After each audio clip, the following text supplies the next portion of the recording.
পুরো ইউটিউব খুঁজে ফেললেও এই রেসিপি আপনি পাবেন না। এবছর জামাই ষষ্ঠীতে শাশুড়ি মায়েরা এরকম মিষ্টি জামাইদের জন্য করে দেন। আর এই গরমে মিষ্টির দোকানে দাঁড়িয়ে মিষ্টি কিনতেও তো কষ্ট। তাই এরকম চটজলদি একটা দারুণ ইউনিক মিষ্টি রেসিপি তো আপনারা কিন্তু প্লিজ ট্রাই করতে পারেন।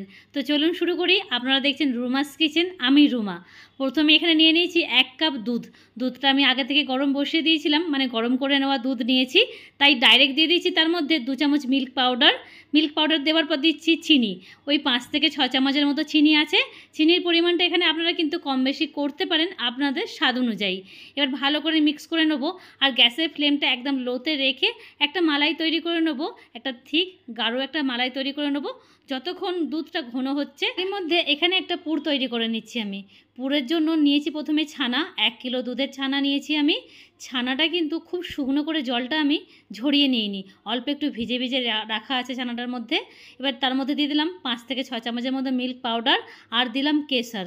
কেশরের বদলে আপনারা কিন্তু এলাচ পাউডারও দিতে পারেন, খেতে খুব ভালো লাগবে। এবার ভালো করে মিক্স করে নিচ্ছি, খুবই হালকা হাতে একদম মসৃণ করে মিক্স করে নেবো পুরটা। খেতে এতটাই সুন্দর হবে এই পুরটা। আর এই পুরটা দিয়ে কিন্তু আপনারা অন্য কোনো মিষ্টিও করতে পারেন।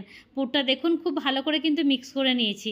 তবে আপনারা বলতেই পারেন চিনি তো দিল না, তো আপনাদের মন রাখতে বলে দিই, আপনারা কিন্তু এখানে আপনাদের পছন্দ অনুযায়ী চিনি অল্প একটু দিতেই পারেন। আমি দিলাম না, যেহেতু মিল্ক পাউডারটা অনেকটা বেশি দিয়েছি। মিল্ক পাউডারের মধ্যে কিন্তু অলরেডি একটু মিষ্টি ভাব থাকে। আর কথায় কথায় এখানে আমি মালাইটাও কিন্তু নামিয়ে নেওয়ার পর একটু ঠান্ডা করে নিয়েছি। ঠান্ডা করে নেওয়ার পর দেখতে পেলেন কতটা গাঢ় হয়েছে। এবার দিয়ে দিচ্ছি এখানে ম্যাঙ্গোর পাল্প। 2টো মিডিয়াম সাইজের আম আমি পাল্প করে নিয়েছি মিক্সার জারে দিয়ে। তবে এখানে ম্যাঙ্গোর পরিমাণটা আপনারা কিন্তু কম বেশি করতেই পারেন। এই পরিমাণটা আমি নিয়েছি 2টো। ভালো করে মিক্স করে নিয়েছি। আর মিক্স করার আগে কিন্তু খেয়াল রাখতে হবে যেন দুধটা কোনোভাবেই গরম না থাকে। ঠান্ডা করে তারপরে আমটা ভালো করে মিক্স করবে, নাহলে কেটে যাওয়ার সম্ভাবনা থাকতে পারে। এবার কথায় কথায় এবারে দেখিয়ে দিলাম আপনাদের কি ব্রেড। 5 থেকে 6 পিসের মতো স্লাইস ব্রেড নিয়েছিলাম, গোল করে কেটে নিয়েছি।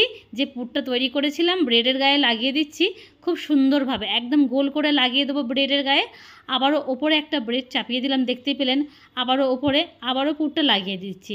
এইভাবে একটার পর একটা কিন্তু আমি পুর লাগাবো ব্রেডের গায়ে, আর ওপর থেকে একটা ব্রেড চাপিয়ে দেবো। আবারও পুর লাগালাম, আবারও একটা ব্রেড আমি দিয়ে দিলাম ওপরে। আবার দেখুন একটা এখানে পুর লাগিয়ে দেওয়ার পর আবারও একটা ব্রেড দিয়ে দিচ্ছি। এইভাবেই কিন্তু আমি পুরো ব্রেডের গায়ে পুর লাগিয়ে দেব। যতটা পরিমাণে এই পুরটা লাগাবো খেতে কিন্তু দারুণ হবে মিষ্টিটা পুরো হয়ে যাবার পর।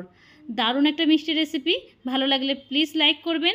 এবার পুরো পুরটা লাগাবার পর ব্রেডের গায়ে আমি যে ম্যাঙ্গোর মালাইয়ের মিক্সারটা তৈরি করে রেখে দিয়েছিলাম ওপর থেকে দিয়ে দিচ্ছি। ওপর থেকে এইভাবে দেওয়ার কারণ হচ্ছে পুরো ব্রেডের গায়ে কিন্তু মালাইটা খুব ভালোভাবে লেগে যাবে, আর বেশ ভিজেও যাবে কিন্তু ব্রেডটা। যত বেশি ভিজবে ততটাই কিন্তু নরম হবে, খেতে খুব ভালো লাগবে। আপনারাই বলুন তো এই মিষ্টির রেসিপিটার নাম কি দেওয়া যায়? এটা সম্পূর্ণ কিন্তু আমার নিজস্ব একটা রেসিপি। আপনাদের ভালো লাগলে প্লিজ কমেন্ট করে জানাবেন কেমন লেগেছে। এবার পুরো মালাইটা দেবার পর ওপর থেকে দিয়ে দিচ্ছি আমি ড্রাই ফ্রুটস। আমি এখানে আমন্ড আর কাজু নিয়েছি, আপনারা পেস্তাও দিতে পারেন। আপনাদের পছন্দ অনুযায়ী এখানে ড্রাই ফ্রুটস কিন্তু আপনারা অ্যাড করতে পারেন। দিচ্ছি ছোটো ছোটো আমের টুকরো, আগে থেকে আমের টুকরোগুলো ছোটো ছোটো করে কেটে রেখে দিয়েছিলাম। পুরো মালাইয়ের মধ্যেও দিয়ে দিচ্ছি। যখন মালাইটা মুখে পড়বে আমের টুকরোর সঙ্গে, ও কী যে দারুণ লাগবে। তবে এটা সঙ্গে সঙ্গে খাবার থেকে যদি অল্প কিছু সময় একটু ফ্রিজে রাখা হয়, ঠান্ডা করে নেওয়ার পর খেতে কিন্তু আরও ভালো লাগবে। এই জামাই ষষ্ঠীতে অবশ্যই জামাইদের কিন্তু এরকম বানিয়ে দেবেন। জামাইরা যা প্রশংসা করবে না, জামাই ষষ্ঠীর দিন খেয়ে যখন তৃপ্তি পাবে দেখবেন বাড়িতে গিয়ে শ্বশুর শাশুড়ির যা নাম করবে। আপনাদের কাছে আমার রিকোয়েস্ট থাকলো প্লিজ সাবস্ক্রাইব করে যাবেন, পাশে থাকা বেল আইকনটা প্রেস করে রাখবেন। আর ভালো লাগলে প্লিজ আপনজনদের সঙ্গে রেসিপিটা শেয়ার করে দেবেন। আর যদি আপনাদের দেখে মিষ্টি রেসিপিটা অল্প হলেও একটু মন ছুঁয়ে যায়, তাহলে কমেন্ট বক্সে এসে অনুভূতি জানাতে ভুলবেন না। আর আপনারা নামটা প্লিজ কমেন্ট করবেন যে কী নাম দেওয়া যায় মিষ্টিটার। দেখতে কত সুন্দর হয়েছে দেখুন। যে কোনো খাবার দেখতে ভালো লাগলে খাবার ইন্টারেস্টটা অনেকটা বেশি তৈরি হয়ে যায়। আপনাদেরকে বিফোর আর আফটার কিন্তু দেখালাম, বুঝতে পারছেন কতটা ভালো লেগেছে সবার, বাড়ির সবার। অনেক রিকোয়েস্টে এইটুকু রেখে দিয়েছিল আপনাদেরকে দেখাবো বলে। ভালো লাগলে প্লিজ লাইক করবেন। ফেসবুক থেকে দেখলে রুমাস কিচেন অ্যান্ড ব্লগকে ফলো করে পাশে থাকবেন। দেখা হবে আবার একটা নতুন রেসিপিতে। Thank you.